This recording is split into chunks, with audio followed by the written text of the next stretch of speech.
ನಟಿ ಶ್ರೀದೇವಿ ಅವರ ಪಾರ್ಥಿವ ಶರೀರದ ಅಂತಿಮ ದರ್ಶನದ ಕೆಲಸ ಒಂದ್ ಕಡೆ ಆಗ್ತಾ ಇದ್ರೆ ಮತ್ತೊಂದು ಕಡೆ ಕಂಚಿ ಶ್ರೀಗಳು ಮೃತಪಟ್ಟುಬಿಟ್ಟಿದ್ದಾರೆ ಅಂತ ಹೇಳಿ ತಿಳಿದು ಬರ್ತಾ ಇದೆ.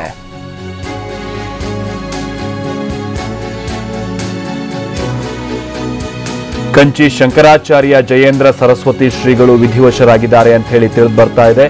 ಕಂಚಿ ಕಾಮಕೋಟಿ ಪೀಠದ ಜಯೇಂದ್ರ ಸರಸ್ವತಿ ಶ್ರೀಗಳು ವಿಧಿವಶರಾಗಿದ್ದಾರೆ ಅಂತ ಹೇಳಿ ತಿಳಿದು ಬರ್ತಾ ಇದೆ. ಇವರಿಗೆ 82 ವರ್ಷ ಪ್ರಾಯವಾಗಿತ್ತು. ಕಂಚಿ ಶಂಕರಾಚಾರ್ಯ ಜಯೇಂದ್ರ ಸರಸ್ವತಿ ಶ್ರೀಗಳು ಮೃತಪಟ್ಟಿರುವಂತಹ ವಿಚಾರ ಇದೀಗ ತಾನೇ ಕನ್ಫರ್ಮ್ ಆಗ್ತಾ ಇದೆ.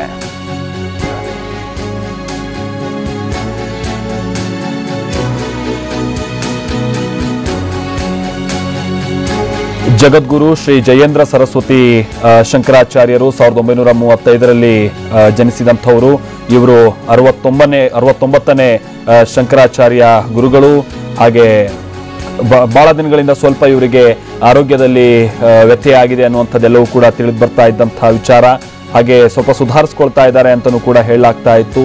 ಕಂಚಿ ಮಠ ಅಂತ ಅಂದ್ರೆ ಗೊತ್ತಿರುವಂತಹ ವಿಚಾರನೆ, ಅಸಂಖ್ಯಾತ ಅನುಯಾಯಿಗಳನ್ನ ಹೊಂದಿರುವಂತಹ ಮಠ, ಜೊತೆಗೆ ಶಾಲೆಗಳಾಗಿರ್ಬೋದು, ಜೊತೆಗೆ ವೈದ್ಯಕೀಯ ಸೇವೆಯಲ್ಲಿ ತನ್ನದೇ ಆದಂತಹ ಸೇವೆಯನ್ನ ಸಲ್ಲಿಸ್ತಾ ಇರುವಂತಹ ಮಠ ಕೂಡ ಹೌದು.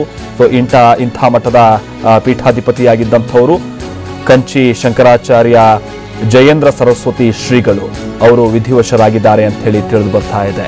82 ವರ್ಷ ಪ್ರಾಯದವರು ಕಂಚಿ ಕಾಮಕೋಟಿ ಪೀಠದ ಜಯೇಂದ್ರ ಸರಸ್ವತಿ ಶ್ರೀಗಳು ಅವರೀಗ ಮೃತಪಟ್ಟಿದ್ದಾರೆ ಅಂತ ಹೇಳಿ ತಿಳಿದು ಬರ್ತಾ ಇದೆ.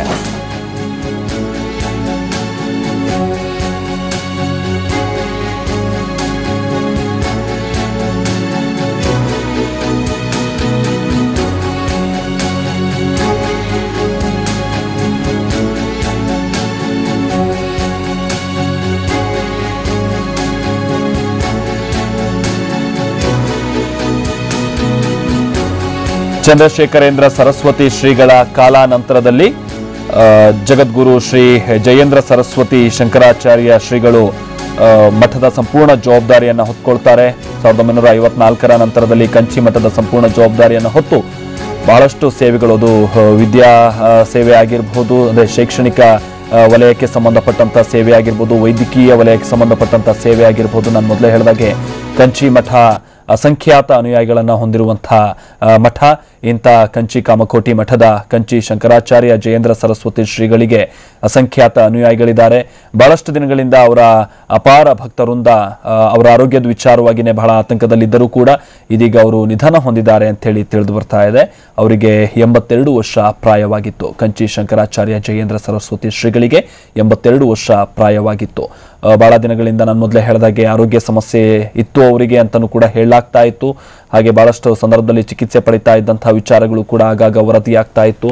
ಅವರು ಸುಧಾರಿಸ್ಕೊಳ್ತಾ ಇದ್ದಾರೆ ಅಂತಲೂ ಕೂಡ ಹೇಳಲಾಗ್ತಾ ಇತ್ತು. ಇದೇ ಅವರ ಅಸಂಖ್ಯಾತ ಅನುಯಾಯಿಗಳಿಗೆ ಇಲ್ಲ ಶ್ರೀಗಳು ಮತ್ತೆ ಮೊದಲಿನಂತ ಆಗ್ತಾರೆ, ಚಟುವಟಿಕೆಯಿಂದ ಇರ್ತಾರೆ ಅನ್ನುವಂಥ ನಿಟ್ಟಿನಲ್ಲಿ ಅವರು ಕೂಡ ಸ್ವಲ್ಪ ಆತಂಕದಿಂದ ದೂರವಿದ್ರು. ಆದರೆ ಇದೀಗ ಅವರಿಗೆ ಬರ ಸಿಡಿಲಿನಂತೆ ಬಂದಿರುವಂತಹ ಸುದ್ದಿ ಅಂತ ಅಂದ್ರೆ ಜಯೇಂದ್ರ ಸರಸ್ವತಿ ಶ್ರೀಗಳು ಮೃತಪಟ್ಟಿದ್ದಾರೆ ಅಂತ ಹೇಳಿ ತಿಳಿದು ಬಂದಿದ್ದಾರೆ, ಕಾಲವಾಗಿದ್ದಾರೆ. ಕಂಚಿ ಶಂಕರಾಚಾರ್ಯ ಜಯೇಂದ್ರ ಸರಸ್ವತಿ ಶ್ರೀಗಳು ವಿಧಿವಶರಾಗಿದ್ದಾರೆ. 1954ರಿಂದ ಅವರು ಕಂಚಿ ಮಠದ ಪೀಠಾಧಿಪತಿಯಾಗಿ ಅವರು ಕಾರ್ಯನಿರ್ವಹಿಸ್ತಾ ಇದ್ದಂಥವರು. ಮೊದಲೇ ಹೇಳಿದಾಗೆ ಅಸಂಖ್ಯಾತ ಅನುಯಾಯಿಗಳನ್ನ ಹೊಂದಿರುವಂತಹ ಮಠ ಕಂಚಿ ಮಠ. ನಾಗರಾಜ್ ದೀಕ್ಷಿತ್ ನಮ್ಮ ಪ್ರತಿನಿಧಿ ಇದಕ್ಕೆ ಸಂಬಂಧಪಟ್ಟಂತೆ ಮತ್ತಷ್ಟು ಡೀಟೇಲ್ಸ್ ಅನ್ನ ಕೊಡ್ತಾರೆ. ನಾಗರಾಜ್ ದೀಕ್ಷಿತ್, ವಯೋಸಹಜ ಕಾಯಿಲೆ ಬಹುಶಃ ಕಾಡ್ತಾ ಇತ್ತು ಅನ್ಸುತ್ತೆ ಶ್ರೀಗಳನ್ನಲ್ವಾ? ಏನ್ ಡೀಟೇಲ್ಸ್ ಲಭ್ಯ ಆಗ್ತಾ ಇದೆ ನಾಗರಾಜ್ ದೀಕ್ಷಿತ್? ಖಂಡಿತವಾಗಿ ಮಾಲ್ತೇಶ್, ಅವರಿಗೆ 82 ವರ್ಷ ವಯಸ್ಸಾಗಿತ್ತು. ಸಾಕಷ್ಟು ಏಜ್ ಆಗಿತ್ತು. ಸಾಕಷ್ಟು ಕಾಯಿಲೆಗಳಿಂದ ಕೂಡ ಅವರು ಬಳಲ್ತಾ ಇದ್ರು. ಸುಮಾರು 1954ನೇ ಇಸ್ವಿನಲ್ಲಿ ಅವರು ಪೀಠಾಧಿಪತಿಯಾಗಿ 69ನೇ ಪೀಠಾಧಿಪತಿಯಾಗಿ ಆಯ್ಕೆಯಾಗಿದ್ರು. ಕಂಚಿ ಕಾಮಕೋಟಿ ಪೀಠದ ಶಂಕರಾಚಾರ್ಯರು ಅವರು. ಶಂಕರಾಚಾರ್ಯರಿಂದ ಸ್ಥಾಪಿತವಾದಂತಹ ಹಲವು ಮಠಗಳಲ್ಲಿ ಈ ಪೀಠ ಕೂಡ ಒಂದು. ಇದಕ್ಕೆ ಸಾಕಷ್ಟು ಪ್ರಸಿದ್ಧಿ ಇದೆ, ಸಾಕಷ್ಟು ಅಪಾರವಾದಂತಹ ಭಕ್ತ ಸಮೂಹ ಇದೆ. ಆದ್ರೆ ಈ ಜಯೇಂದ್ರ ಸರಸ್ವತಿ ಶ್ರೀಗಳು ಹಲವು ವಿವಾದಗಳಲ್ಲಿ ಕೂಡ ಒಂದಿಷ್ಟು ಸುದ್ದಿಯಾಗಿದ್ರು.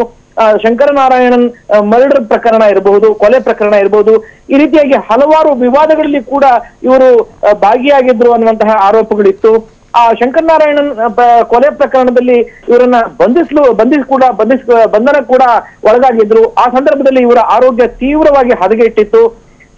ಜಯಲಲಿತಾ ಅವರು ರಾಜಕೀಯ ದ್ವೇಷದ ಹಿನ್ನೆಲೆಯಲ್ಲಿ ಇವರನ್ನ ಬಂಧನ ಮಾಡಿದ್ರು ಅನ್ನುವಂತಹ ವಿವಾದ ಕೂಡ ಸೃಷ್ಟಿಯಾಗಿತ್ತು. ಸಾಕಷ್ಟು ರಾಜಕೀಯ ಪ್ರಮುಖರುಗಳು ಕೂಡ ಕಂಚಿ ಶಂಕರಾಚಾರ್ಯರು, ಕಂಚಿ ಪರಮಾಚಾರ್ಯರು ಅಂತ ಕರೀತಾರೆ ಇವರನ್ನ. ಕಂಚಿ ಪೀಠದ ಪೀಠಾಧಿಪತಿಗಳನ್ನ ಕಂಚಿ ಪರಮಾಚಾರ್ಯರು ಅಂತ ಕರೆಯುವಂತಹ ಸಂಪ್ರದಾಯ ಕೂಡ ಇದೆ. ಇವರನ್ನ ಇಂದಿರಾ ಗಾಂಧಿ ಸೇರಿದ ಹಾಗೆ ಸಾಕಷ್ಟು ರಾಜಕೀಯ ಮುಖಂಡರು ಕಂಚಿ ಪರಮಾಚಾರ್ಯರ ಶಿಷ್ಯರಾಗಿದ್ರು. ಅವರ ಆಶೀರ್ವಾದವನ್ನ ಬೇಡಿ ಬರ್ತಾ ಇದ್ರು. ತಮಿಳುನಾಡಿನ ಕಾಂಚೀಪುರಂ ಹೇಳ್ತಕ್ಕಂತ ಏನು ಒಂದು ಪಟ್ಟಣ ಇದೆ, ಈ ಪಟ್ಟಣ ಈ ಕಾಂಚಿ ಕಾಮಕೋಟಿ ಪೀಠದ ಕಾರಣದಿಂದಾಗಿಯೇ ಹೆಚ್ಚು ಪ್ರಚಲಿತಕ್ಕೆ ಬಂದಿತ್ತು ಅಂತ ಹೇಳಿದ್ರೆ ತಪ್ಪಾಗ್ಲಿಕ್ಕಿಲ್ಲ. 82ರ ಹರೆಯದಲ್ಲಿ ಶ್ರೀಗಳು ದೈವಾಧೀನರಾಗಿದ್ದಾರೆ. ಅವರ ಅಂತ್ಯ ಸಂಸ್ಕಾರ ಇತ್ಯಾದಿ ಕ್ರಿಯೆಗಳು ಇನ್ನು ಮೇಲಷ್ಟೇ ಅದರ ಬಗ್ಗೆ ಮಾಹಿತಿಗಳು ಬರಬೇಕಾಗಿದೆ ಮಾಲ್ತೇಶ್. ಓಕೆ ಅಂದ್ರೆ ಬಹಳ ದಿನಗಳಿಂದ ಇವರು ಟ್ರೀಟ್ಮೆಂಟ್ ತೆಗೆದುಕೊಂಡು ಅನಂತರ ಮತ್ತೆ ಸುಧಾರಿಸ್ಕೊಳ್ತಾ ಇದ್ದಾರೆ, ಈ ತರದೆಲ್ಲ ಸುದ್ದಿ ಹರಿದಾಡ್ತಾ ಇರ್ತಿತ್ತು ಅಲ್ಲ ನಗರ ದೀಕ್ಷಿತ್. ಜೊತೆಗೆ ಕಂಚಿ ಪೀಠದ ವಿಚಾರವಾಗಿ ಇವರ ಸೇವೆ ವಿಚಾರವಾಗಿ ನೋಡ್ತಾ ಹೋದಂತ ಸಂದರ್ಭದಲ್ಲಿ ಏನ್ ಹೆಚ್ಚಿನ ಮಾಹಿತಿಗಳು ಲಭ್ಯ ಆಗ್ತಾ ಹೋಗುತ್ತೆ ನಗರ ದೀಕ್ಷಿತ್? ಖಂಡಿತವಾಗಿ ಮಾಲ್ತೇಶ್, ಸಾಕಷ್ಟು ವಿವಾದಗಳಿಂದ ಶ್ರೀಗಳು ಜರ್ಜರಿತರಾಗಿದ್ರು. ಅವರ ಆರೋಗ್ಯ ಹದಗೆಡ್ಲಿಕ್ಕೆ ಅದು ಕೂಡ ಕಾರಣ ಆಗಿತ್ತು. ಈ ಸಂದರ್ಭದಲ್ಲಿ ಅವರು ಸಾಕಷ್ಟು ಬಾರಿ ಆಸ್ಪತ್ರೆಗಳಿಗೆ ಕೂಡ ದಾಖಲಾಗಿದ್ರು. ಅವರ ಆರೋಗ್ಯದ ಪರಿಸ್ಥಿತಿ ತೀವ್ರವಾಗಿ ಹದಗೆಟ್ಟಿತ್ತು ಅನ್ನುವ ಮಾಹಿತಿಗಳಿತ್ತು. ಆನಂತರ ಸುಧಾರಿಸಿಕೊಂಡಿದ್ರು ಅನ್ನುವಂತಹ ಮಾಹಿತಿಗಳು ಕೂಡ ಇತ್ತು.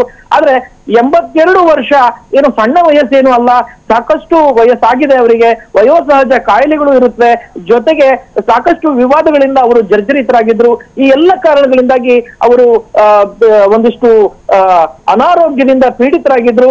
ಆ ಹಿನ್ನೆಲೆಯಲ್ಲಿ ಇಂದು ಅವರು ದೈವಾಧೀನರಾಗಿದ್ದಾರೆ ಅನ್ನುವಂತಹ ಮಾಹಿತಿ ಬಂದಿದೆ ಮಾಲ್ತೇಶ್. ಓಕೆ, ನಗರ ದೀಕ್ಷಿತ್, ಇಲ್ಲಿ ಬಹುಶಃ ಇವರು 69ನೇ ಪೀಠಾಧಿಪತಿ ಅಂತ ಕಾಣಿಸುತ್ತೆ. 1995ರ ನಂತರದಲ್ಲಿ ಬಹುಶಃ ಇವರ ಸ್ಥಾನಕ್ಕೆ ಶ್ರೀ ಶಂಕರ ವಿಜಯೇಂದ್ರ ಸರಸ್ವತಿ ಅವರು ನೇಮಕ ಆಗ್ತಾರಂತ ಕಾಣಿಸುತ್ತಲ್ವಾ? ಅಲ್ಲಿಂದ ಇವರು ಸ್ವಲ್ಪ ವಿಶ್ರಾಂತಿಲೇ ಇದ್ರು ಅಂತ ಕಾಣಿಸುತ್ತಲ್ವಾ? ಖಂಡಿತವಾಗಿ ಏನಾಗುತ್ತೆ ಅಂದ್ರೆ, ಈ ಶಂಕರಾಚಾರ್ಯ ಪೀಠಗಳಲ್ಲಿ ಒಂದು ಸಂಸ್ಕೃತಿ ಏನಿದೆ ಅಂತಂದ್ರೆ, ತಮ್ಮ ಒಂದು ಆಯಸ್ಸು ಮುಗಿಯೋಕ್ಕಿಂತ ಮುಂಚಿತವಾಗಿ ಅವರು ಉತ್ತರಾಧಿಕಾರಿಗಳನ್ನ ಸಾಮಾನ್ಯವಾಗಿ ನೇಮಿಸ್ತಾರೆ. ಹಾಗೆಯೇ ಇವರ ಪೂರ್ವಜರಾಗಿರ್ತಕ್ಕಂತಹ ಚಂದ್ರಶೇಖರ ಸರಸ್ವತಿ ಶ್ರೀಗಳು ಇವರನ್ನ 1954ರಲ್ಲಿ ಇವರಿಗೆ ಆಶ್ರಮವನ್ನ, ಸನ್ಯಾಸಾಶ್ರಮವನ್ನ ಕೊಟ್ಟು ತಮ್ಮ ಉತ್ತರಾಧಿಕಾರಿಯನ್ನಾಗಿ ನೇಮಿಸಿಕೊಂಡಿದ್ರು. ಆನಂತರ ಚಂದ್ರಶೇಖರ ಸರಸ್ವತಿ ಶ್ರೀಗಳು ತೀರ್ಕೊಂಡು ಹೋದ್ಮೇಲೆ, ಆದ ಮೇಲೆ ಇವರು ಕೂಡ ತಮ್ಮ ಉತ್ತರಾಧಿಕಾರಿಯನ್ನ ವಿಜಯೇಂದ್ರ ಸರಸ್ವತಿ ಶ್ರೀಗಳನ್ನ ನೇಮಕ ಮಾಡಿದ್ದಾರೆ. ಅವರು 70ನೇ ಪೀಠಾಧಿಪತಿಯಾಗಿ ಈ ನಂತರ, ಅಂದ್ರೆ ಈಗಾಗಲೇ ಅವರು ಉತ್ತರಾಧಿಕಾರಿಯಾಗಿ ನೇಮಕ ಆಗಿದ್ದಾರೆ, ಅವರನ್ನ ಕಿರಿಯ ಸ್ವಾಮಿಗಳು ಅಂತ ಕರೆಯಲಾಗುತ್ತೆ. ಆದ್ರೆ ಪೀಠಾಧಿಪತಿಯಾಗಿ ಇನ್ನು ಮೇಲೆ 70ನೇ ಶಂಕರಾಚಾರ್ಯರಾಗಿ, 70ನೇ ಪರಮಾಚಾರ್ಯರಾಗಿ ಇನ್ನು ಮೇಲೆ ನೇಮಕ ಆಗ್ತಾರೆ ಮಾಲ್ತೇಶ್. ಓಕೆ, ಥ್ಯಾಂಕ್ ಯು ನಾಗರ ದೀಕ್ಷಿತ್. ನಾವು ಪ್ರತಿನಿಧಿ ನಾಗರ ದೀಕ್ಷಿತ್ ಈಗ ತಾನೇ ಹೇಳ್ತಾ ಇದ್ರು, ಅಂದ್ರೆ ಇವರ ವಿಚಾರಕ್ಕೆ ಸಂಬಂಧಪಟ್ಟಂತೆ ಹಿಂದೆನೂ ಕೂಡ ಒಂದಷ್ಟು ಆರೋಪಗಳೆಲ್ಲವೂ ಕೂಡ ಕೇಳ್ಬರ್ತಾ ಇತ್ತು. ಇವರಿಂದ ಬಹಳ ಅಕ್ರಮ ಆಗಿದೆ ಅನ್ನುವಂಥದ್ದೊಂದು, ಜೊತೆಗೆ ಒಂದು ಕೊಲೆ ಪ್ರಕರಣದಲ್ಲೂ ಕೂಡ ಇವ್ರ ಹೆಸರು ತಳಕು ಹಾಕೊಂಡಿತ್ತು. ಅದೆಲ್ಲ ಕೂಡ ರಾಜಕೀಯ ದ್ವೇಷದಿಂದ ಇವರ ವಿರುದ್ಧ ನಡೀತಾ ಇರುವಂತಹ ಪಿತೂರಿ ಅಂತನೂ ಕೂಡ ನಂತರದಲ್ಲಿ ಆರೋಪಿಸಲಾಗ್ತಾ ಇತ್ತು. ಅದೆಲ್ಲ ಹೊರತುಪಡಿಸಿ ನೋಡೋದಾದ್ರೆ ಕಂಚಿ ಮಠ ಏನಿದೆ ಅಂದ್ರೆ ಶಂಕರಾಚಾರ್ಯರಿಂದ ಸ್ಥಾಪಿಸಲ್ಪಟ್ಟಂತಹ ಪೀಠಗಳಲ್ಲಿ ಕಂಚಿ ಪೀಠ ಕೂಡ ಒಂದು.